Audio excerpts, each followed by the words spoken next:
மாண்புமிகு பேரவைத் தலைவர்களே, இதெல்லாம் தெரிஞ்சுதான் தேர்தல் அறிக்கை தயார் பண்ணணும்.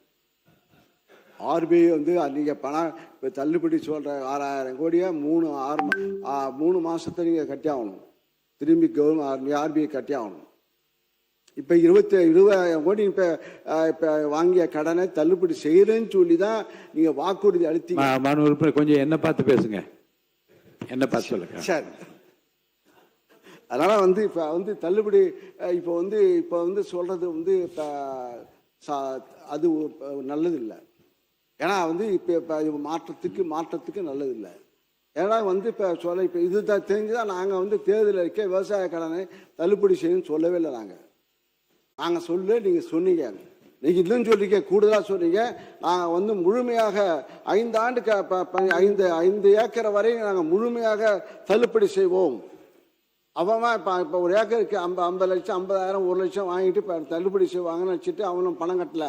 இன்னும் சொல்ல போனால் ஒரு விவசாய கூட்டுக்கடன் வாங்கினாங்கன்னா 1 லட்சம் வரை இலவசமாக, ஒரு ஆண்டு 10 மாதத்துக்கு இலவசமாக வட்டியில்லா கடன். அது ஒரு ப்ராப்ளம். அதான் இப்போ விவசாயி கத்துறது.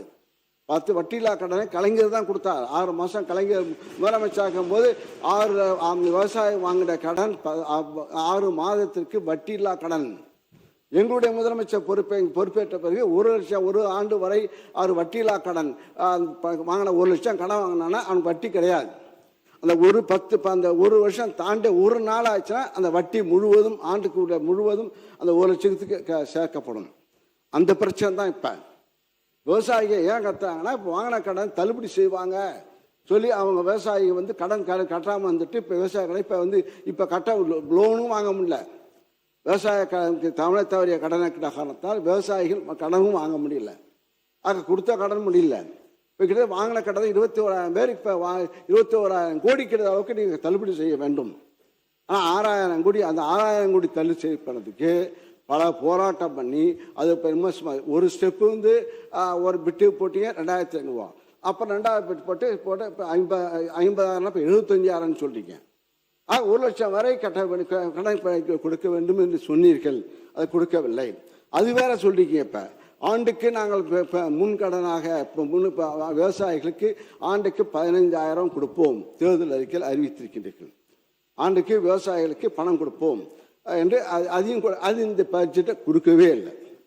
ஆக எல்லா கடனும் நீங்கள் சொன்னது தான். ஆக இதையெல்லாம் இப்போ என்னுடைய முதலமைச்சர் பொறுப்பேற்ற பிறகு அவர் மகளிர் உரிமை தொகை கிட்டத்தட்ட 1,31,00,000 நாங்கள் சொன்ன தேர்தல் அறிக்கை நாங்கள் சொன்னால் 1,31,00,000 பெண்களுக்கு மாதம் 1,000 ரூபாய் கொடுத்தோம். தொடர்ச்சியாக கொடுத்து கொண்டிருக்கின்றோம். அது நீங்கள் சொன்ன பிறகு அதை கொடுக்கின்றீர்கள். அதே போல் அங்கே நான் முதல்வன் திட்டத்தின் மூலமாக 48 லட்சம் மாணவர்கள் இளைஞர்கள் இங்கே சிறப்பு பயிற்சி பெற்று வேலைவாய்ப்பு தகுதிக்குரியவர்களாக இங்கே எங்களுடைய முதலமைச்சர் காலத்தில் உருவாக்கப்பட்டது.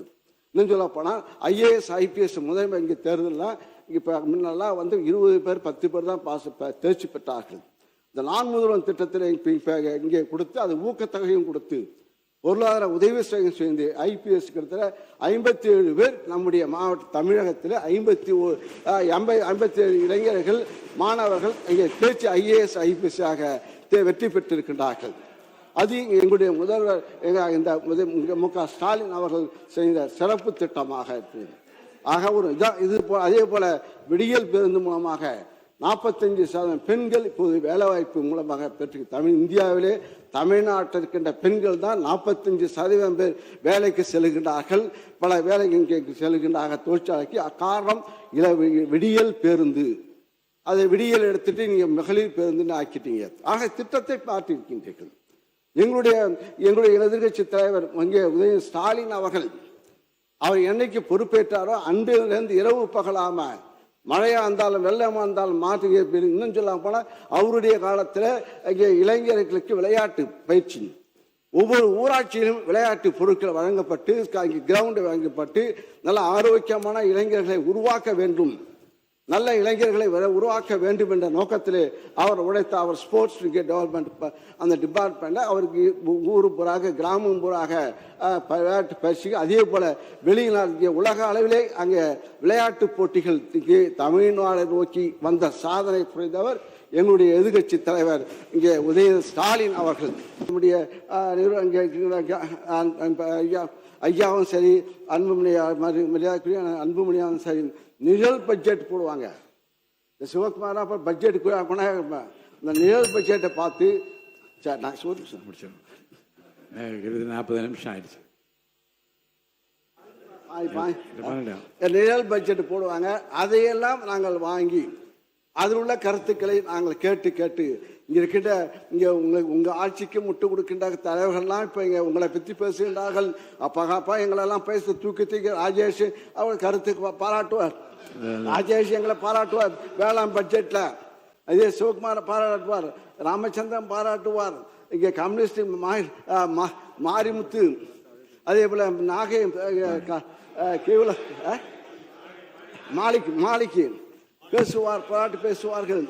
அண்ணன் செங்கோட்டை தான் பேசல. உறுப்பினர் இந்த முட்டு கொடுத்த வார்த்தையை மட்டும் நான் அவைக்குள் நீக்கிறேன். ஏன்னா வாழைக்கு நாங்கள் ஒரு திட்டம் சேர்த்துருக்கீங்க. வாழைக்கு முட்டு கொடுக்க திட்டம் நாங்கள் கொடுத்தோம். அதுக்கு வாழைக்கு முட்டு கொடுக்க திட்டம் எங்களுக்கு நாங்கள் போடல. அது இப்போ அந்த திட்டத்தை அறிவிச்சிருக்கீங்க. ஹார்டிகல்ச்சர் டிபார்ட்மெண்ட்டில் கொடுக்குற திட்டம்.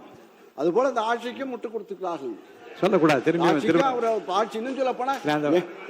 அந்த வார்த்தை வேணாம். வேற வார்த்தை உங்களுக்கு தெரிந்தால் வேறு வார்த்தை தெரிந்தால் வேறு வார்த்தை சொல்லுங்க. நீங்க அறநிலைத்துறை அமைச்சர் மாண்புமிகு பேரவை தலைவர் அவர்களே, மாண்புமிகு உறுப்பினர் அவர்கள் எவ்வளவு அழகாக ஒரு திரைக்கதையை தயார் பண்ணுவாருன்னு நான் இன்னைக்குதான் தெரிஞ்சுக்கிட்டேன். அழகான திரைக்கதையெல்லாம் பேசிட்டு இருந்தார். அதுவும் விவசாயிகள் மகிழ்ச்சியாக வாழ்ந்தார்கள் 5 ஆண்டுகள்ல போற போக்குல ஒரு திரைக்கதை வசனம் ஒன்று சொன்னாரு. போன ஆட்சியிலாம் நீங்க பாத்தீங்கன்னா பல இடங்கள்ல விவசாயிகள் 309 கோடிக்கு நீங்க நெல் சேமிப்பு கிடங்குகள் அமைப்பீங்கன்னு சொன்னீங்களே, என்ன ஆச்சுன்னு பல இடங்கள்ல கேட்டுக்கிட்டு இருந்தாங்க. தஞ்சாவூர்லயே அண்ணங்கிட்ட எல்லாம் கேட்டிருப்பாங்கன்னு நினைக்கிறேன். அப்ப அதெல்லாம் என்ன ஆச்சுன்றதை பத்தி சொல்லல.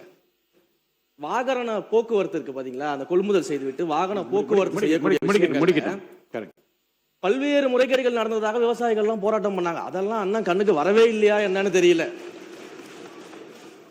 கரும்புக்கு ஒரு விலை நிர்ணயம் செய்துவிட்டு, கரும்புக்கு ஒரு விலை நிர்ணயம் அரசாங்கம் செஞ்சா அந்த விலைக்கு கீழே இன்னொரு விலையை அதிகாரிகள் நிர்ணயம் செய்து கருது கொள்முதல் செய்ததாகலாம் அன்னைக்கு விவசாயிகள் போராடினாங்க, பிரச்சனை பண்ணாங்க. அதையும் அண்ணன் மறந்துட்டாரு போல. இப்படி ஐயா விவசாயிகள் சொன்னதான் சொல்றேன், இப்படி எல்லாம் நடந்துகிட்டு இருந்துச்சு. இதுல அண்ணா அழகா சொன்னாரு யார் யாரெல்லாம் விவசாயிகள்னு சொன்னாரு. அதுல ஒரு முக்கியமான விவசாயி அண்ணன் மறந்துட்டாரு. எல்லாரும் விவசாயிகள் அண்ணன் ஒவ்வொருத்தரை பத்தியும் சொல்லும் போது ஒரு முக்கியமான விவசாயியை மறந்துட்டாரு. கரும்பு தோட்டத்துக்குள்ள கான்கிரீட் போட்டு நடந்த விவசாயியை பத்தி அண்ணன் சொல்ல மறந்துட்டாரு. அப்ப இவங்க சொல்ற கதையெல்லாம் எப்படி இருக்குதுன்னா, சர்க்கரையை எறும்பு தின்னுருச்சு, சாக்க கரையான் தின்றுச்சுன்னு சொல்ற மாதிரி இருக்குது ஒரு கதையெல்லாம்.